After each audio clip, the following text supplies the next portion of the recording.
London in the spring of 1815 hung heavy with fog that clung to windows like ghostly fingers, an apt reflection of Lady Evangeline Crawford's increasingly dim prospects.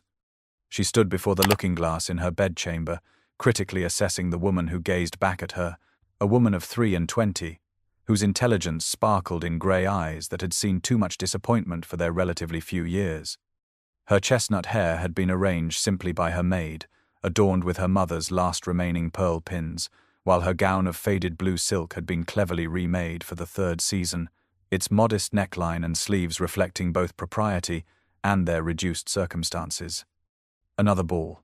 Another evening of standing along the wall while younger, prettier, wealthier debutantes fluttered and preened before eligible gentlemen.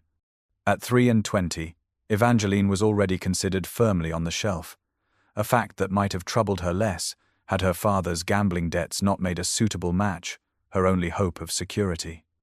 Lord Crawford had lost everything but their modest townhouse on the unfashionable edge of Mayfair, and even that final sanctuary hung by the thinnest of threads.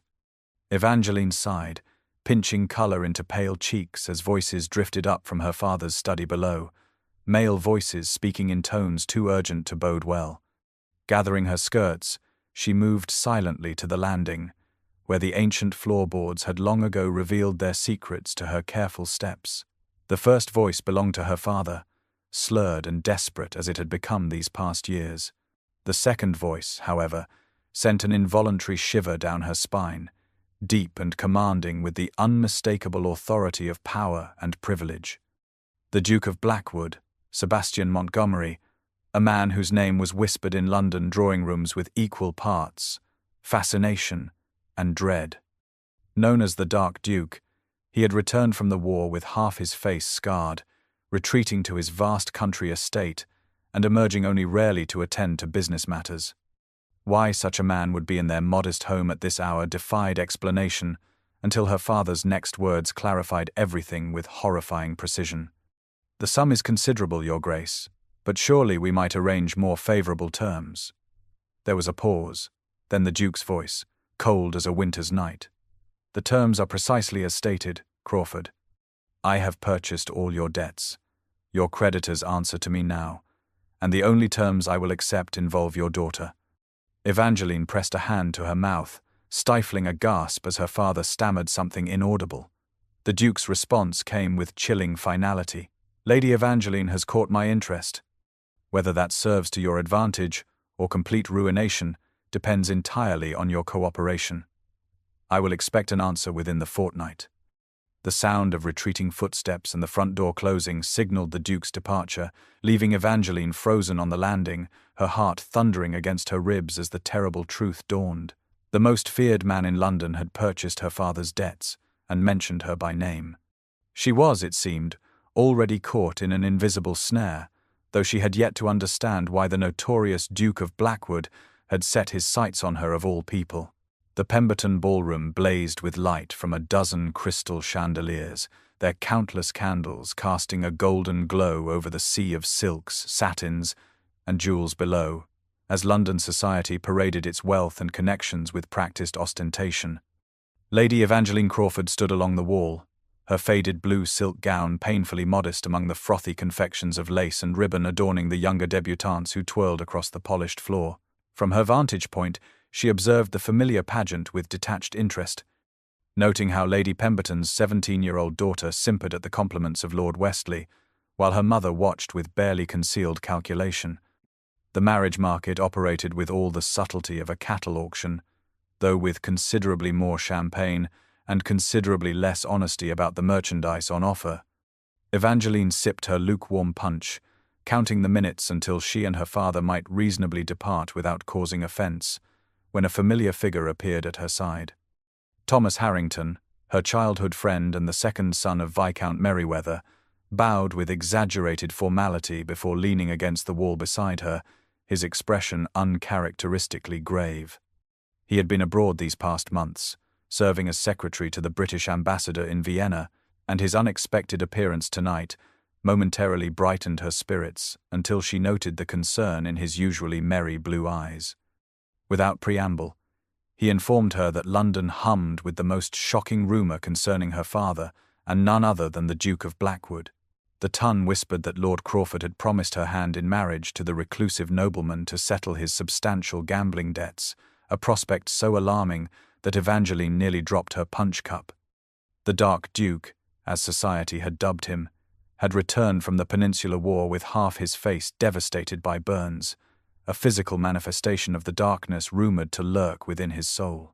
He had retreated to his vast country estate of Blackwood Manor, emerging only to attend to business matters and reportedly terrifying those unfortunate enough to encounter him. Some claimed he had killed men in duels over minor slights, while others whispered of occult practices conducted in the east wing of his ancestral home.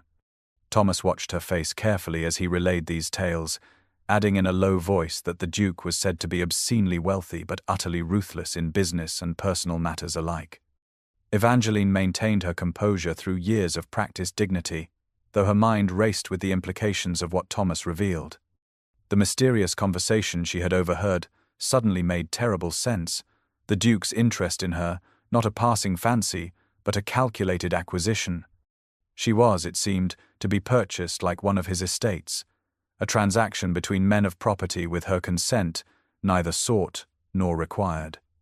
The very thought sent ice through her veins, even as the overheated ballroom swirled with laughing couples oblivious to her distress, the music continuing its cheerful melody, while Evangeline contemplated a future, chained to a scarred, bitter man who collected debts and apparently unwilling brides.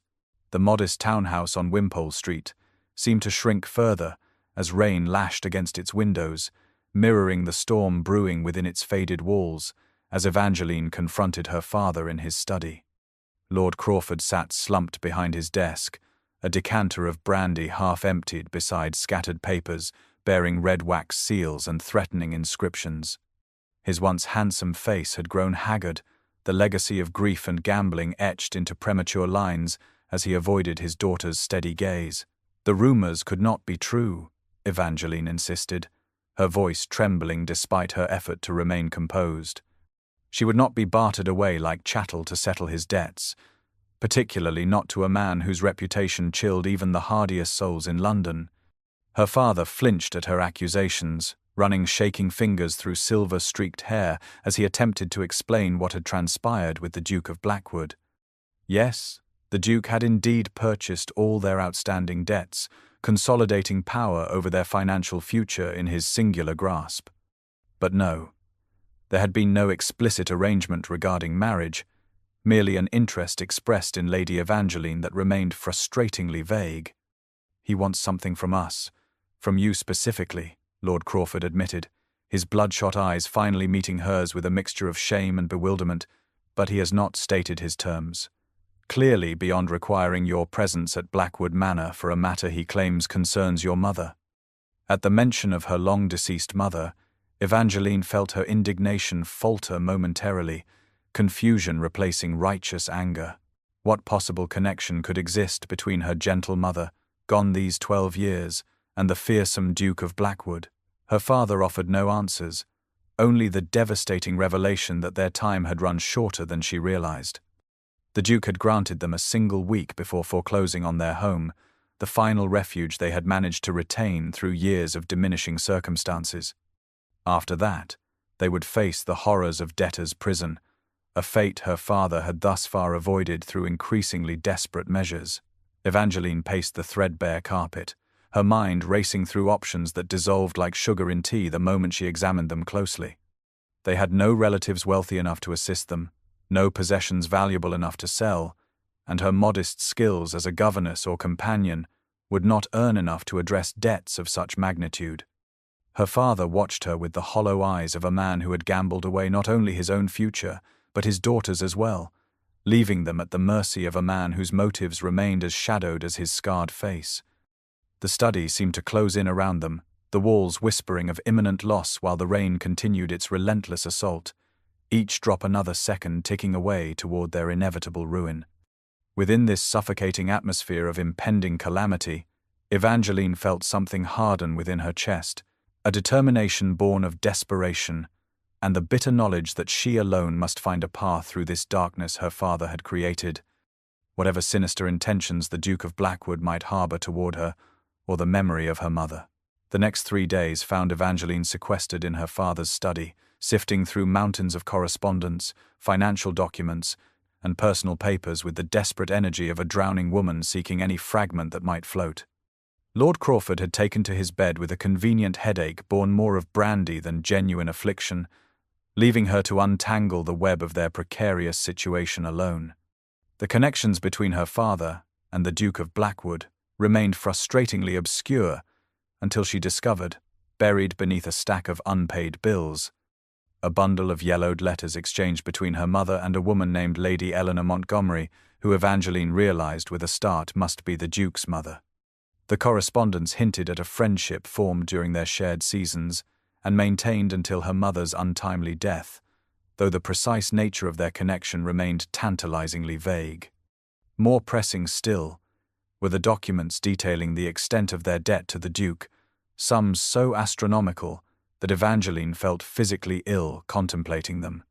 It was while searching for additional information about Blackwood Manor itself that she uncovered the most intriguing document of all, tucked inside an ancient atlas of notable English estates.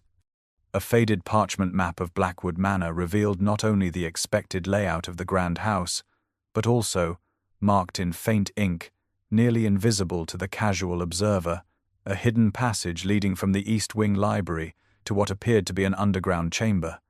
Scrawled in the margin in her father's unmistakable handwriting were the words Blackwood Vault, rumored repository of family treasure.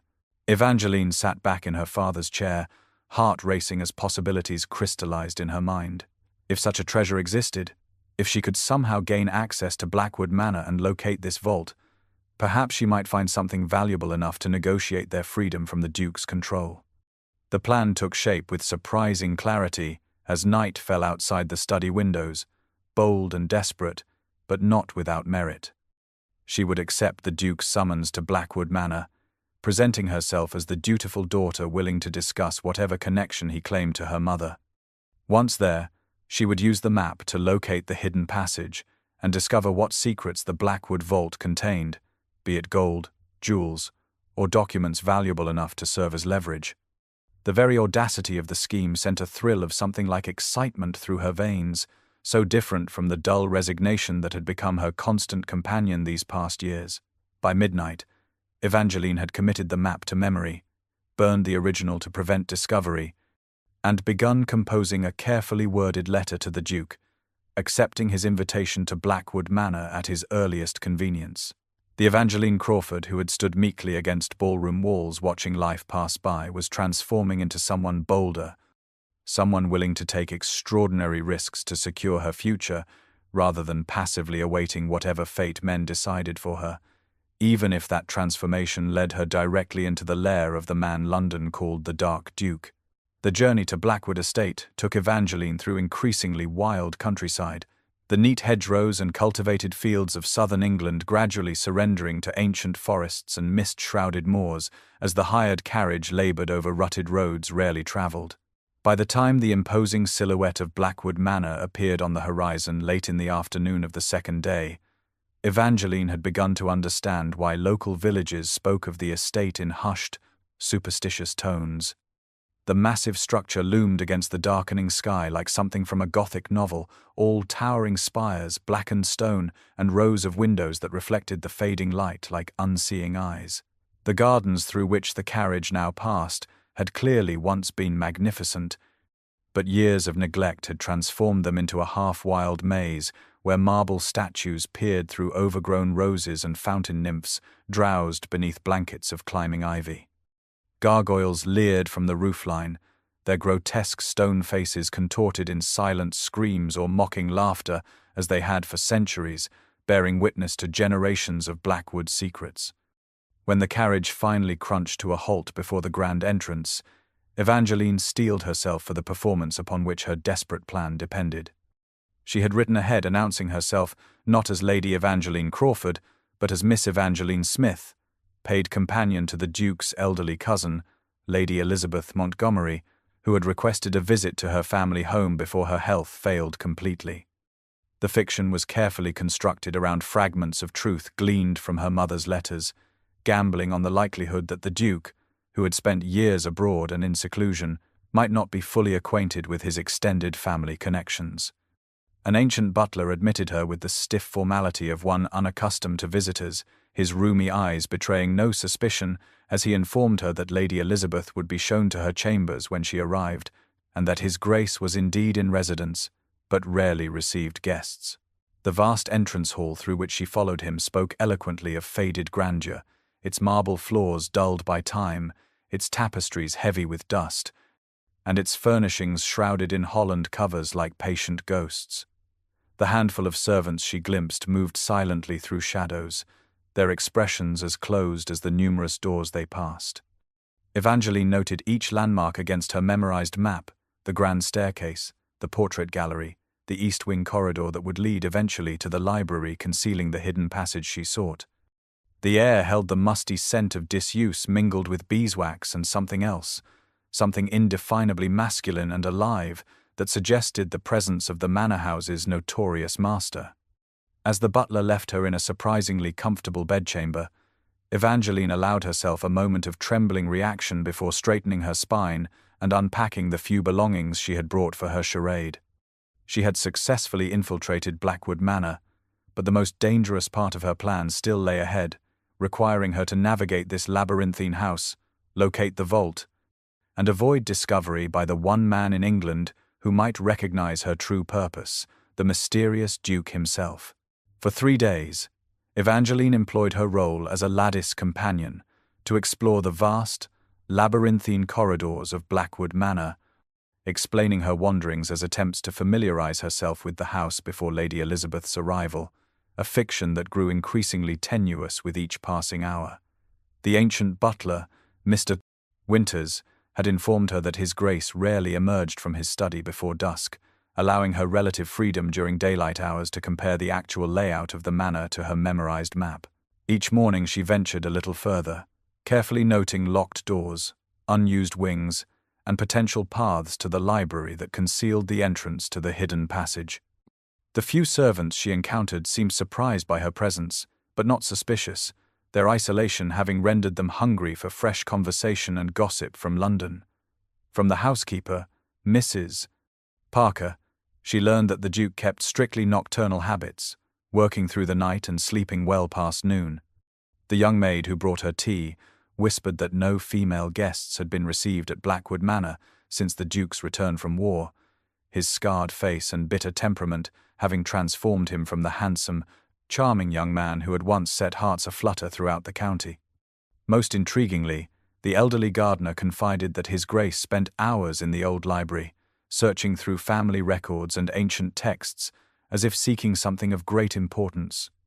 The manor itself seemed to breathe around her, centuries of history and secrets pulsing through its stone walls. Certain corridors felt suddenly cold without apparent cause, while others held the lingering scent of tobacco and sandalwood that suggested the Duke's recent passage. Covered portraits lined the gallery, draped in black cloth as if in perpetual mourning, while locked rooms beckoned with mysterious purpose.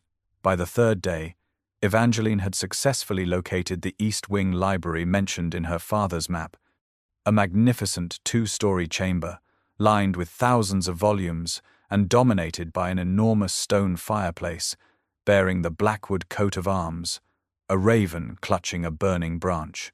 According to the map, the entrance to the hidden passage lay behind a particular bookcase, triggered by some mechanism she had yet to identify. As twilight approached on that 3rd evening, Evangeline reluctantly retreated to her chambers, knowing the Duke would soon be abroad in the house, and unwilling to risk a premature encounter before her plans were complete. She sat at the small writing desk in her room, recording her observations and plotting her next steps when a soft knock at her door announced the arrival of Mrs. Parker with an unexpected message. "His Grace requests the pleasure of your company for dinner this evening, Miss Smith," the housekeeper announced with evident surprise. "He awaits you in the small dining room at 8 o'clock. Evangeline felt her heart stutter in her chest, the moment she had simultaneously dreaded and required now upon her, the necessity of facing the dark Duke himself while maintaining her precarious disguise. knowing that one wrong word might unravel her desperate scheme and seal her fate.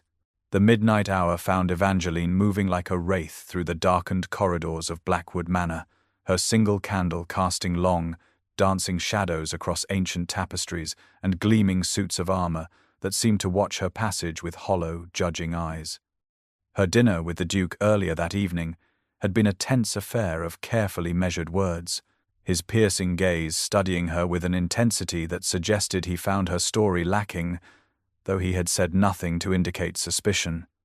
Now, with the household asleep and even the most nocturnal master presumably retired, she seized her opportunity to locate the hidden passage revealed in her father's map. The east wing lay in profound silence, broken only by the occasional creak of settling timbers and the soft whisper of her skirts against the carpet as she counted doorways and noted landmarks. The key she had carefully purloined from the housekeeper's ring earlier that day felt cold and heavy in her palm, a tangible reminder of lines crossed and risks taken that the desperate Evangeline of a week ago would never have contemplated. At last, she reached the oak-paneled door that, according to her calculations, should lead to an antechamber connecting to the library and the hidden passage beyond. Heart thundering in her chest, she inserted the stolen key, wincing at the metallic scrape as the ancient lock reluctantly yielded to her touch. The door swung inward on surprisingly silent hinges, revealing not the expected antechamber but a spacious bedchamber, bathed in silvery moonlight streaming through tall, uncurtained windows. Before Evangeline could retreat, her gaze fell upon a tall figure standing motionless by the largest window, his broad shoulders and commanding posture instantly recognizable, even before he turned toward the unexpected intrusion.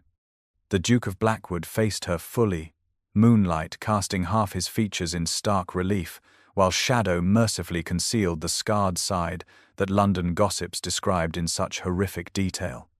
In that frozen moment of mutual shock, Evangeline noted absurdly that even with his rumored disfigurement, Sebastian Montgomery possessed a raw masculine beauty in his strong jaw, penetrating eyes, and the proud carriage of his head. Her candle flickered wildly, reflecting the trembling of her hand as the Duke's expression transformed from surprise to something altogether more dangerous, his voice when it came low and controlled, yet vibrating with barely restrained emotion. "What are you doing here, Miss Smith? Or should I address you properly as Lady Evangeline Crawford?" The use of her true name shattered any hope of maintaining her deception, the careful fiction she had constructed collapsing like a house of cards as the Duke moved toward her with the fluid grace of a predator cornering its prey. Her mind raced desperately for explanations, excuses, anything to justify her presence in his private chambers at midnight, but found only the damning truth that she had come to Blackwood Manor under false pretenses with the explicit intention of locating and exploiting whatever secrets the family vault contained. The Duke of Blackwood moved with astonishing speed for so large a man, crossing the moonlit chamber to close and lock the door before Evangeline could gather her scattered wits enough to flee. The decisive click of the key turning in the lock echoed with dreadful finality in the silence between them, sealing her fate as surely as a judge's gavel. "Lady Evangeline Crawford," the Duke said, his deep voice surprisingly gentle despite the gravity of the situation. "How very interesting to find you prowling my bedchamber at midnight, when you were supposedly the companion to a non-existent relative." His face remained half-shadowed as he circled her slowly, his movements controlled yet fluid, like a great cat assessing a particularly puzzling prey.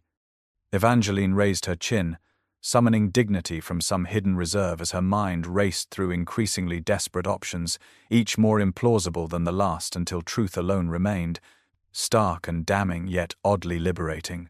With surprising steadiness, she confessed everything: the overheard conversation, her father's mounting debts, the discovery of the old map showing a hidden passage supposedly leading to the Blackwood vault, and her desperate plan to find something valuable enough to bargain for their freedom from his control. Throughout her halting explanation, the Duke remained unnervingly silent, his expression unreadable, until she finished with a soft plea that he understand the desperation that had driven her to such extremes. A long moment passed before he responded, moving to light several candles that gradually pushed back the concealing shadows. revealing his face fully for the first time. The scarring was indeed present along the left side, a pattern of healed burns that pulled slightly at his eye and corner of his mouth, yet far less monstrous than London gossip had painted. More shocking was the unexpected amusement that brightened his gaze as he regarded her with what appeared to be reluctant admiration. "So, Lady Evangeline," he said, "you would rather become a thief than my wife?" The blunt statement struck her like a physical blow, confirming her worst suspicions while simultaneously raising questions that scattered her thoughts like autumn leaves in a gale. He had indeed intended marriage, yet seemed more intrigued than angered by her attempted burglary, as if her desperate scheme had revealed something about her character that he found unexpectedly compelling. The tension between them shifted, transforming from the fear of discovery to something more complex and infinitely more dangerous, charged with unspoken possibilities, and the sudden, disorienting awareness that the man before her bore little resemblance to the monster of her imagination. Sebastian Montgomery, the 8th Duke of Blackwood, studied her with eyes that seemed to peel away pretense and propriety alike, leaving Evangeline feeling curiously exposed yet paradoxically safer than she had felt in years, even as she stood locked in the bedchamber of the most feared man in England, caught in an act that could see her transported or worse. "Now you must marry me," the Duke stated, his words falling into the candlelit room, not as a threat but with the calm certainty of a man proposing the most logical solution to their shared predicament. He gestured toward the locked door behind her, explaining that her presence in his bedchamber at this hour, regardless of her intentions, had created a situation from which only marriage could salvage her reputation should it become known. Evangeline felt indignation rise like a tide within her chest, washing away caution and propriety alike as she responded with unexpected fire. "I would rather go to debtor's prison than enter a marriage of convenience with a man who purchases brides through their father's gambling debts," she declared. Her chin lifted in defiance despite the precariousness of her position. To her astonishment, the Duke threw back his head and laughed, a rich, genuine sound utterly at odds with his fearsome reputation. The sound transformed his features, softening the hard angles of his jaw and bringing warmth to eyes that now regarded her with undisguised appreciation rather than judgment. He moved about the room, lighting additional candles, gradually revealing himself as a man entirely different from the monster London society had painted. In the growing light, Evangeline saw intelligence in his gaze, wry humor in the quirk of his mouth, and scars that, while certainly present along the left side of his face, were far less horrific than rumor had suggested, merely the mark of a man who had faced fire and survived. When he spoke again, his voice carried a new note of respect mingled with something that might have been hope.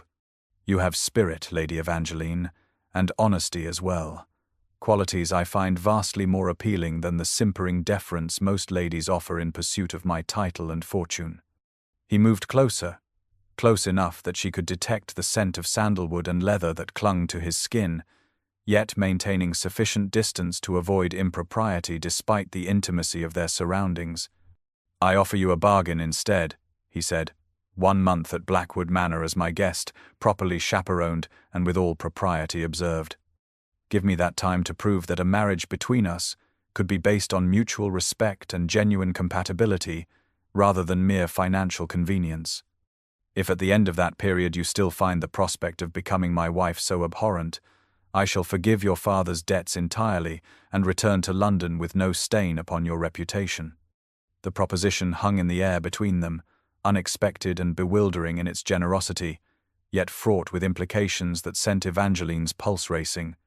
1 month to discover the man behind the fearsome Duke of Blackwood, 1 month to determine whether Sebastian Montgomery might be someone she could respect, perhaps even care for, rather than the cold-hearted nobleman who had purchased her father's debts with calculated precision.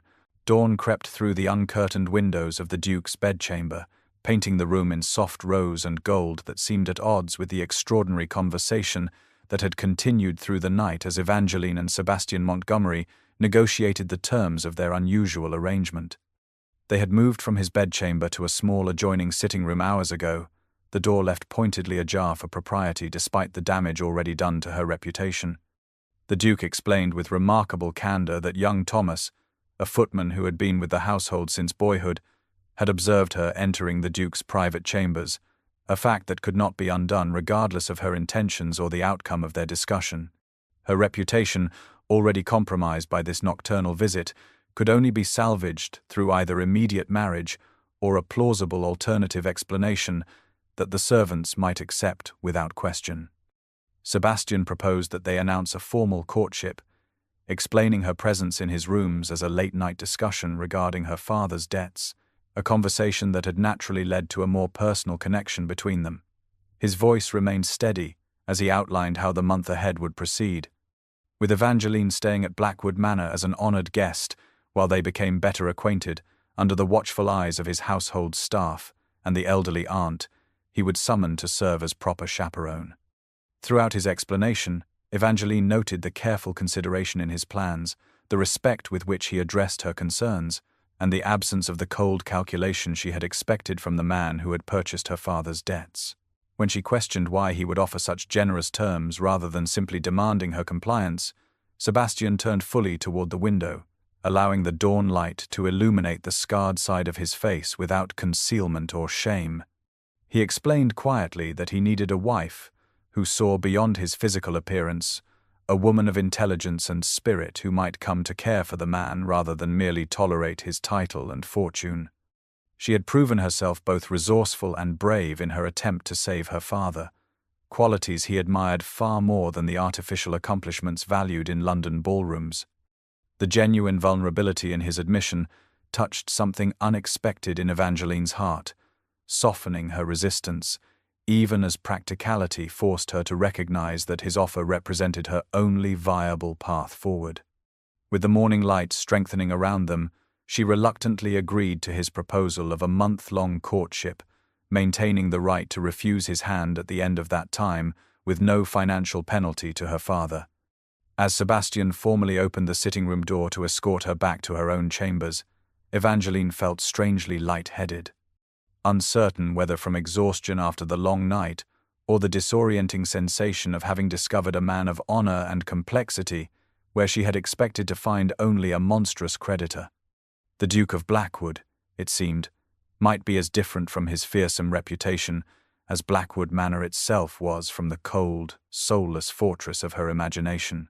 News of the engagement between Lady Evangeline Crawford and Sebastian Montgomery, Duke of Blackwood, spread through London with the swift inevitability of scandal, carried on whispers from drawing-room to ballroom until it seemed the entire ton spoke of nothing else. The circumstances proved simply too delicious for society to resist, the impoverished spinster somehow securing the kingdom's most eligible yet reclusive bachelor, a man whose fortune was exceeded only by his fearsome reputation and mysterious scars.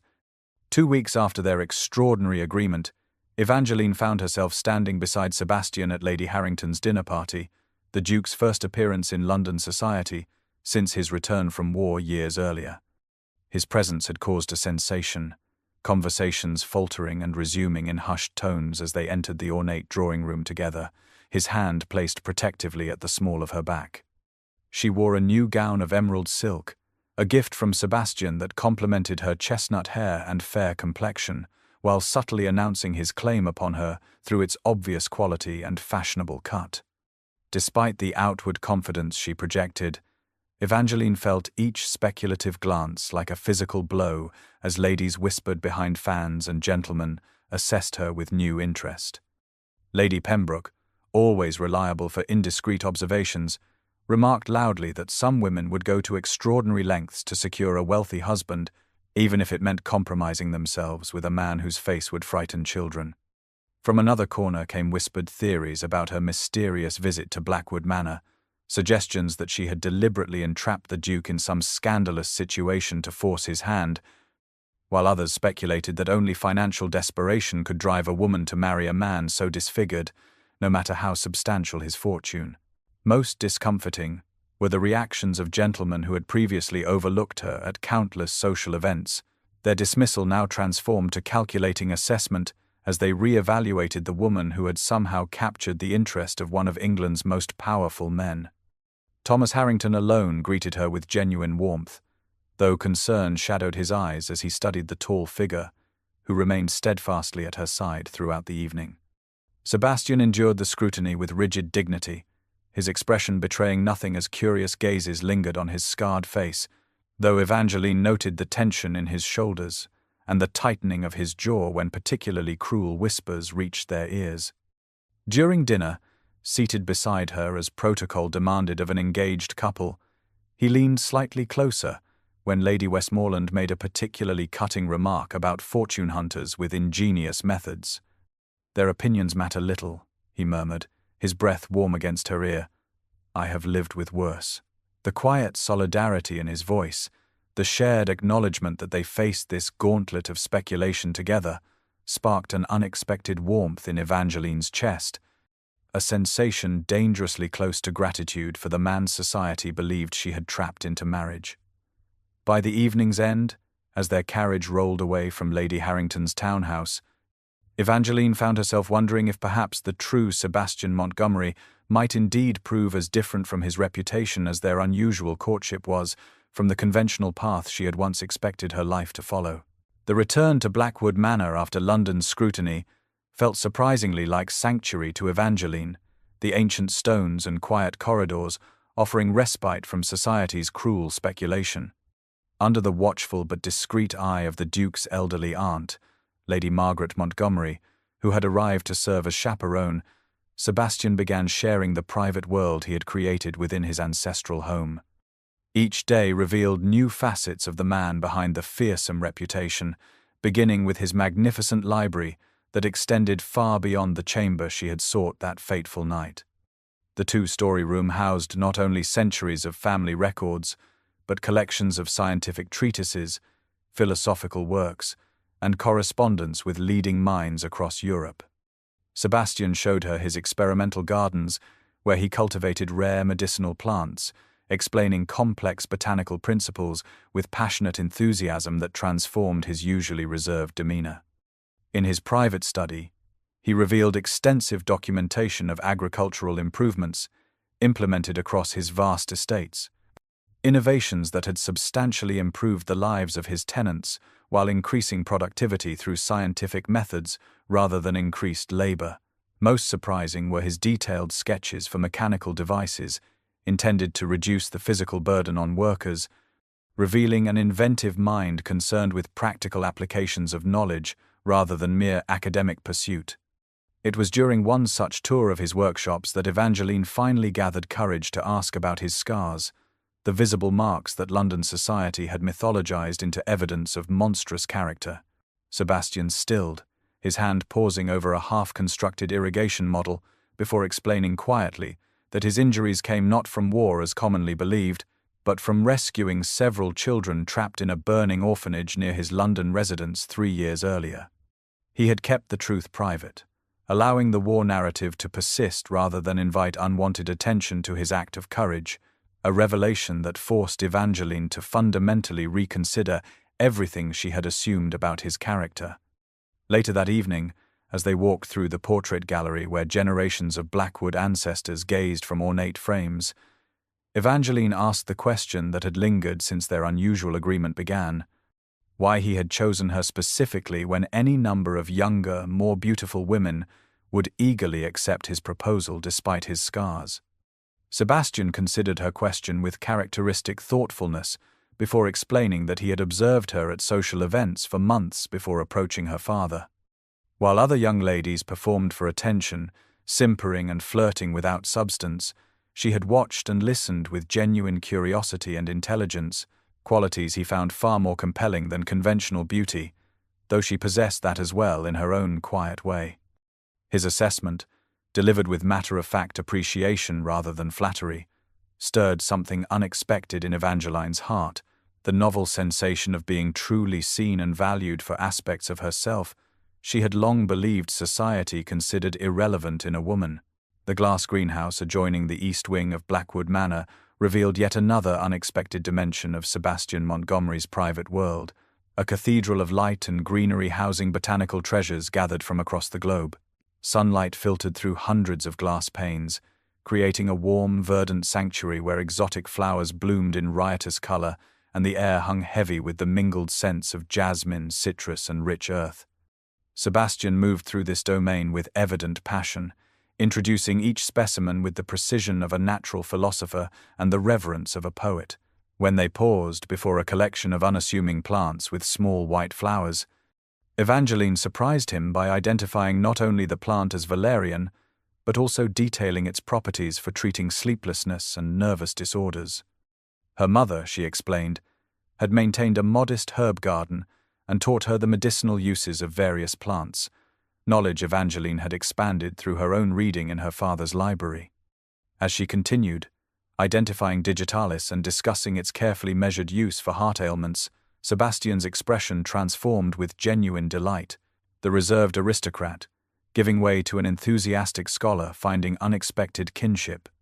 "Everyone else sees the Duke of Blackwood and his fortune," he observed with quiet wonder as they paused beside a rare orchid imported from the Americas. "But you see the plants themselves." The simple statement, delivered without artifice or flattery, touched Evangeline more deeply than elaborate compliments from a dozen conventional suitors. That evening, after dining with Lady Margaret, who tactfully retired early citing fatigue from her journey, Sebastian and Evangeline remained in the small drawing room where a fire warded off the spring chill. Their conversation, initially focused on botanical texts, gradually expanded to encompass favorite authors, philosophical ideas, and eventually the personal disappointments that had shaped them both. Sebastian spoke of his isolation after returning from the orphanage fire, how society had recoiled from his scars, and whispered about his reclusion until he withdrew completely, finding companionship in books and correspondence rather than ballrooms. In turn, Evangeline confessed the quiet desperation of watching youth and prospects slip away while maintaining the facade of contentment expected of an unmarried woman of good family, the silent invisibility that descended as she passed from debutante to spinster in society's cruel accounting. Their shared understanding of disappointment created a bridge between them, an intellectual connection neither had experienced before. As midnight approached and propriety demanded they part, Evangeline realized with startling clarity that for the first time in her life, she had engaged in conversation with a man who valued her mind as much as any physical attribute, who listened to her opinions with genuine interest rather than polite forbearance. The Sebastian Montgomery revealed in those hours bore no resemblance to the fearsome Duke of Blackwood, yet seemed more substantial, more real, than the phantom that had haunted London's imagination. As they bid each other good night at the drawing-room door, their hands touched briefly, a contact more meaningful in its restraint than any passionate declaration could have been at this delicate juncture in their unusual courtship. The truth behind Sebastian's interest in Evangeline emerged unexpectedly one afternoon as she explored the rarely used west wing of Blackwood Manor. In a small study filled with stacks of yellowing documents, she discovered dozens of journals, letters, and official correspondence, all relating to a single event, the trial for treason of the 6th Duke of Blackwood, Sebastian's grandfather, during the Napoleonic Wars. Page after page detailed Sebastian's methodical search for a missing document, rumored to prove his grandfather had been acting as a double agent with the full knowledge of the crown, his apparent treason actually a carefully orchestrated deception to feed false information to the French. The evidence had supposedly been sealed in a secret compartment, somewhere within Blackwood Manor, its location lost after the 6th Duke's sudden death before his name could be cleared. With growing astonishment, Evangeline realized the map she had discovered in her father's study, the treasure vault she had sought to plunder, had nothing to do with gold or jewels, but this precious document that might restore the Blackwood family honor. When Sebastian found her amidst the papers, his initial alarm gave way to reluctant candor as he confirmed her suspicions. The Blackwood name had never recovered from the taint of treason despite his grandfather's posthumous pardon, the whispers following their family through generations and contributing to society's eagerness to believe the worst of the current duke. Sebastian's isolation had been as much a conscious choice to focus on clearing his grandfather's name as a reaction to society's cruelty regarding his scars. The most disturbing revelation came when Sebastian admitted Lord Crawford had approached him months earlier, claiming knowledge of the lost document and offering assistance in exchange for financial consideration. The connection between their families had been deliberately orchestrated by her father, who had likely planted the map knowing Evangeline would discover it and seek out Blackwood Manor. The realization that she had been manipulated, not only by her father, but potentially by Sebastian himself, sent Evangeline reeling with confusion and betrayal. When she demanded to know if his interest in her had been merely a calculated extension of his obsession with family honor, Sebastian responded with unexpected rawness. He had indeed purchased her father's debts as a means to establish a connection, but not to trap her in marriage. He had watched her for months at social events, intrigued by her intelligence and quiet dignity, seeking a way to meet her properly outside the artificial constraints of ballrooms where his scars and title overwhelmed any possibility of genuine interaction. The map, the debts, the midnight encounter in his bedchamber, all had been threads in a tapestry woven by circumstance and deliberate design, leaving Evangeline uncertain whether she had been the victim of elaborate manipulation or the beneficiary of unconventional fate. As she left Sebastian standing amidst the evidence of his family's past disgrace and his own complex motives, Evangeline felt the foundation of their growing connection tremble beneath the weight of these revelations, even as a part of her acknowledged the compelling honesty with which he had finally shared his true purpose. The search for the hidden document transformed their tentative connection into something deeper as Sebastian and Evangeline spent long hours in various chambers of Blackwood Manor consulting architectural plans, family histories, and the fragments of her memorized map. Their shared purpose created a natural intimacy as they worked side by side in the library, shoulders occasionally brushing as they leaned over the same text, fingers accidentally touching as they reached for the same volume. 3 weeks into their arrangement, a violent spring storm descended upon the estate, rain lashing against the library windows with such fury that Sebastian ordered additional candles and logs for the fire, deeming it unsafe for Evangeline to return to her chambers through the darkened corridors. As lightning illuminated the room in stark white flashes, followed by rumbling thunder that seemed to shake the very foundations of the ancient house, Sebastian gradually revealed pieces of himself he had shared with no other. By firelight, his voice low and measured, he spoke of a childhood marked by isolation, a boy who inherited a title at 12, only to discover it came with crushing responsibility and the weight of a legacy tarnished by whispers of treason. The flame light softened his features, dancing across the scarred side of his face that he no longer tried to conceal from her, and Evangeline felt something shift within her chest as she recognized the profound loneliness they shared, despite their different circumstances. Without planning or considering the propriety, she reached across the small space between them and gently touched his scarred cheek, her fingers tracing the uneven texture with a tenderness that surprised them both. Sebastian froze beneath her touch, his eyes widening with vulnerability and wariness intermingled. "Don't offer comfort you don't mean," he whispered, his voice rough with emotion and doubt born of years facing revulsion or pity. Evangeline moved closer, her heart racing beneath her ribs as she responded softly that perhaps it wasn't comfort she was offering, but something else entirely, something neither had anticipated when their arrangement began. The tension between them shifted, transformed into a current of awareness that seemed to electrify the air like the lightning beyond the windows. When Sebastian finally closed the remaining distance between them, his lips meeting hers with hesitant question, Evangeline answered by leaning into the kiss, her hands rising to frame his face without hesitation or distinction between scarred and unscarred skin. The connection was gentle yet profound, tender yet transformative, a first kiss unlike anything Evangeline had imagined during her years of social invisibility or Sebastian had believed possible after his disfigurement. As they slowly drew apart, the storm continued its assault on Blackwood Manor, yet inside the library a different kind of tempest had forever altered the landscape between them, turning what had begun as an arrangement of necessity into something neither could deny, held the possibility of genuine attachment. The discovery of the hidden chamber occurred 3 weeks into their unusual arrangement, after days of methodical investigation, combining Sebastian's knowledge of the house with Evangeline's memory of her father's map. Working together in the East Wing Library, they identified subtle differences between the current architecture and the original plans, revealing a section of wall that measured slightly narrower than it should. Late one evening, with Lady Margaret safely retired, they pressed and prodded at the wood panelling until Sebastian discovered a concealed mechanism behind a particular volume of family history, causing a section of shelving to swing outward with the reluctant groan of long unused hinges. The narrow passage beyond led them down a winding stone staircase, lit by the candles they carried, the dancing flames revealing centuries of dust undisturbed until their descent. At the bottom they found not a vault filled with gold as Evangeline had once imagined, but a small chamber containing a single iron box sealed with the Blackwood crest.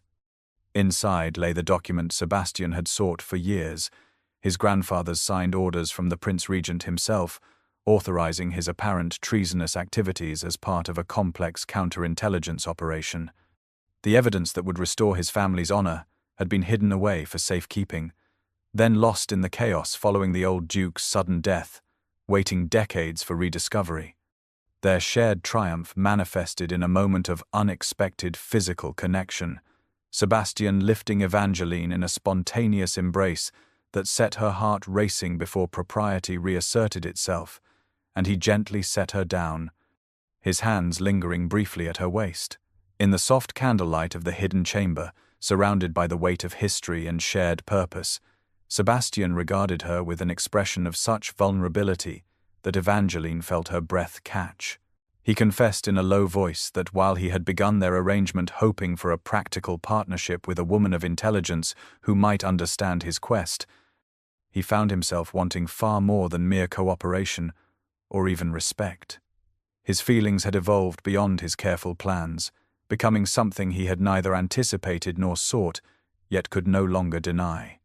Evangeline felt her own heart respond to his admission, even as caution and lingering hurt from his earlier revelations held her back. How could she trust that this newfound affection wasn't still part of his plan? She asked softly. Another calculated move in the complex game that had brought them together through manipulation and necessity rather than genuine choice. Her question hung in the air between them, creating new tension where celebration had reigned moments before. The precious document in Sebastian's hands, now overshadowed by the more immediate question of whether two people brought together through such unorthodox circumstances could forge something genuine from foundations built on secrets and finesse.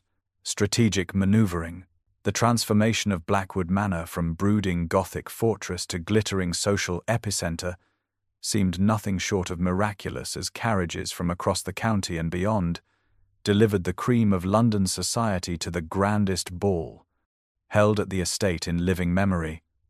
Crystal chandeliers blazed with hundreds of candles, fresh flowers adorned every surface, and musicians played from a raised dais, while liveried footmen circulated with champagne and delicacies prepared by a French chef, imported specifically for the occasion. At the center of this spectacular renaissance stood Sebastian Montgomery, Duke of Blackwood, resplendent in formal black evening attire that emphasized his commanding height and broad shoulders, the scarred side of his face no longer concealed by shadow, but worn with the confidence of a man who had made peace with his past. Beside him, Evangeline shimmered in a gown of silver tissue over pale blue silk, her chestnut hair arranged with diamond pins that caught the light with every movement, transforming the once overlooked spinster into a woman of undeniable elegance and poise. During dinner, Sebastian rose to address his guests, his deep voice carrying clearly through the hushed ballroom, as he not only announced the official date of their upcoming wedding, but spoke with unexpected emotion of Evangeline's intelligence, courage, and the profound joy she had brought into his life during their unconventional courtship.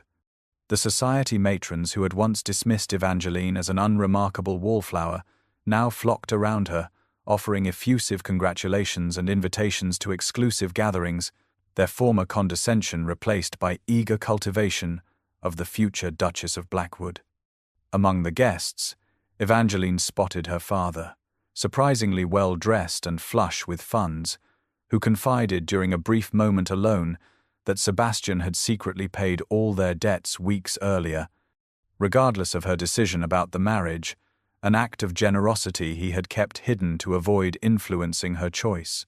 The revelation sent a wave of warmth through her chest, further evidence of the true character of the man she had come to admire beyond all expectation. The evening's only discord arose when Lord Westley, who had once pointedly ignored Evangeline's existence at countless London balls, approached her with wine emboldening his tongue, suggesting loudly that she had compromised herself deliberately to secure the wealthiest husband in England.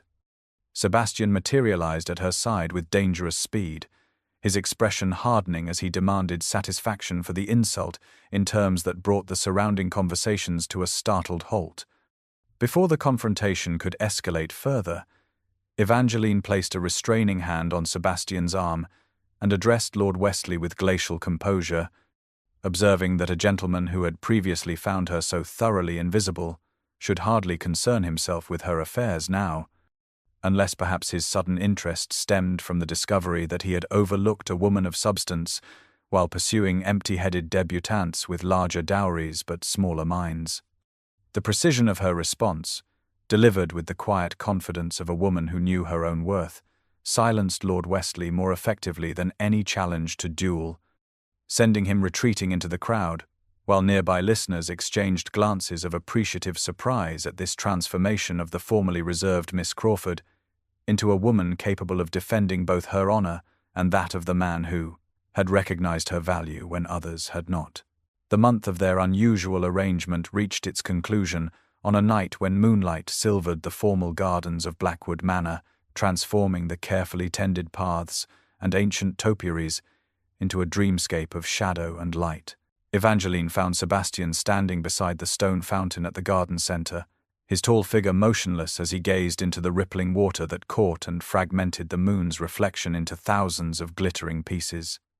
Her approach was silent across the grass, yet he seemed to sense her presence, turning to face her with an expression carefully composed, though his eyes revealed the tension he sought to conceal.